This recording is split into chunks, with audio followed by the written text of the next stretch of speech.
अस्सलाम वालेकुम and welcome back to my channel. हाँ जी, क्या हो रहा है आप लोगों की लाइफ में? आई होप कि आप सब लोग ठीक होंगे और बहुत ही मज़े में होंगे। और अल्लाह ताला से दुआ है अल्लाह ताला आप सबको खुश रखे और आबाद रखे। और इस वक्त जो बहन भाई हमारे मुश्किल में और तकलीफ़ में हैं, तो अल्लाह से यही दुआ है कि अल्लाह ताला उनकी मुश्किलों को दूर करे और उनके लिए आसानियाँ पैदा करें। आमीन। तो जी बस आज जो थी वो फिर क्लीनिंग डे था और मैं क्लीनिंग की वीडियो आप लोगों के साथ शेयर कर रही हूँ। बाकी तो क्लीनिंग मैंने आप लोगों के साथ शेयर नहीं की है, बस थोड़ी बहुत ही आज मैंने शेयर की।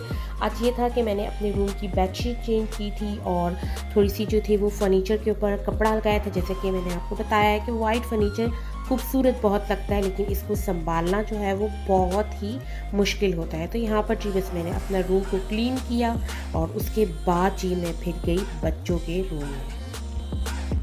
और जो मिरर मैंने आपको बनाना सिखाए थे वो देखिए मैंने उनको अपने रूम में लगा दिए हैं और ये बहुत ही खूबसूरत लग रहे हैं। और अब तो सबने ही मेरी ये वीडियो देखी होगी, और अगर जो भी कुछ नए लोग आए हैं उन्होंने मेरी ये वीडियो नहीं देखी तो डिस्क्रिप्शन बॉक्स पे मैं इसका लिंक डाल दूँगी, वहाँ पर आप जाकर देख सकते हैं ये वाली वीडियो।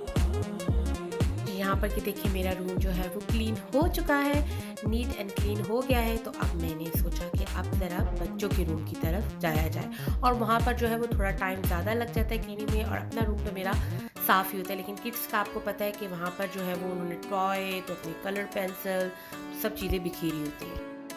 और जी ये इमरान जो है ये लाइट्स लेकर आए थे, और ये कब से आई हुई है, तकरीबन मेरे ख्याल में 2 मंथ्स हो गए। अब ये समझ नहीं आ रही है ये कहाँ पर लगाएं। तो अभी यहाँ पर सोचा कि बच्चों के बेड्स के साइड पर लगाते हैं। तो कभी कहा कि नीचे की साइड पे लगाते हैं, कभी कहा बच्चों के बेड के ऊपर की तरफ लगाते हैं। तो बस इसी तरह ये डिसाइड होता रहा और आखिर में ये कोई नहीं लगी और इसको बंद करके रख दिया गया। कहा बाद में किसी टाइम सोचेंगे।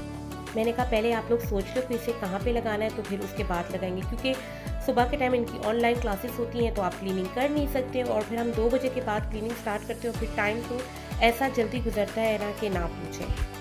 तो जी यहाँ पर मैं आपको दिखा रही हूँ कि एक बेड की जो है वो लैडर जो है वो कबर्ड की साइड और एक की जो है वो बिल्कुल वॉल की तरफ चली गई, जिसकी वजह से हारिस को उतरने और चढ़ने में काफ़ी मुश्किल होती है। और जिस वक्त ये बेड लिए थे उस वक्त बनाते कर बिल्कुल ध्यान दिया ही नहीं कि लैडर जो है वो किस तरफ आ रही। जब बेड बिल्कुल रेडी हो गए तो उस वक्त देखा तो एक की लैडर जो थी वो यानी इस साइड कबर्ड की साइड पर आ गई और एक की वॉल की तरफ चली गई, जिसकी वजह से हारिस को उतरने और चढ़ने में जो थी वो काफ़ी मुश्किल हो रही थी। तो सो ये डिसाइड किया गया कि बेड को दोबारा खोला जाए और इसकी जो है वो लैडर को इस तरफ लाया गया। जब लैडर इस तरफ आ गई तो उसके बाद ये ख्याल आया कि आप बेड को हम दूसरी तरफ से यूज़ करते, जैसे कि मैंने आपको बताया था कि इस बेड को आप जो है वो ये मतलब ऊपर की तरफ से भी यूज़ कर सकते हैं, नीचे की तरफ से भी यूज़ करते हैं। अभी आप देख रहे होंगे मैंने हारिस का बेड जो है वो देखें उल्टा कर दिया है, और इधर अभी आयशा का जो बेड है वो उसी तरह जैसे पहले पड़ा था उसी तरह पड़ा हुआ है। तो सोचा कि अभी जो है वो थोड़ी सी सेटिंग चेंज कर लेते हैं, तो फिर हमने बच्चों के बेड की सेटिंग भी चेंज कर दी।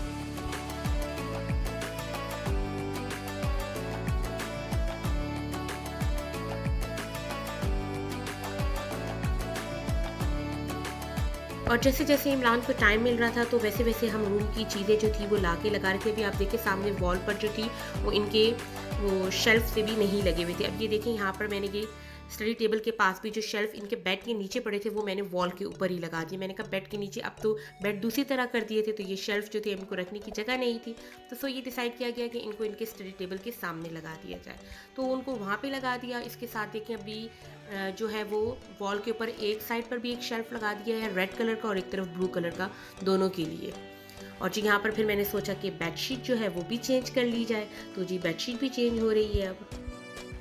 और जी जैसे कि मैंने आपको पहले भी बताया था और फिर बता रही हूँ कि बच्चों की बेडशीट को अगर आप नीचे से यूँ बांध लेना तो वो इधर उधर मूव नहीं करती है, और बहुत मतलब बच्चे का जितनी भी जंप लगा ले वो नहीं जाती इधर उधर की। मेरे पास से ये बेडशीट जो पहले जो बच्चों का जो बेड था वो पहले डबल बेड था, तो उसके हिसाब से ये बड़ी है तो मैं इनको नीचे से ही बांध देती हूँ। लेकिन अगर कुछ बेडशीट सिंगल बेडशीट अक्सर छोटी होती है तो आप उनको नीचे से स्टेप लगाकर खुद भी बांध सकते हैं। और जो मेरे पास सिंगल बेडशीट है तो उनकी मैंने साइड पर जो है वो कपड़े की स्टेप से बनाकर मैं उनके साथ बांध लेती हूँ। अभी तकरीबन 1 वीक पीछे मैंने एक वीडियो अपलोड की थी किड्स क्लीनिंग की, उसमें आप देखें उसमें बेडशीट के साथ जो है वो स्टेप लगे हुए हैं।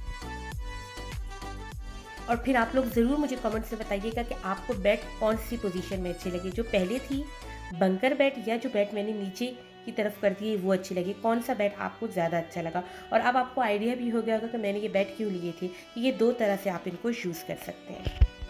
इस पेट को लेने का मकसद ही ये था कि अभी तो विंटर है तो बच्चे बाहर भी चले जाते हैं खेलने के लिए, लेकिन समर में यहाँ बहुत सख्त गर्मी होती है, तो फिर बच्चों को खेलने के लिए कोई प्लेस चाहिए होती है। तो इसलिए मैंने कहा कि समर में जो है हम इसको इनको बंकर बेड बना लेंगे और इसके नीचे बच्चों की खेलने की जगह भी बन जाएगी।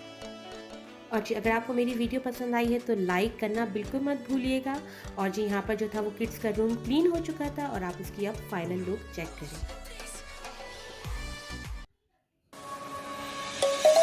Let's sing a song full of hope, full of pain. Why don't you sing along, my friend? For it's our last refrain. Forever young, ever strong, ever brave. Memories like this never end. No, they don't fade away. So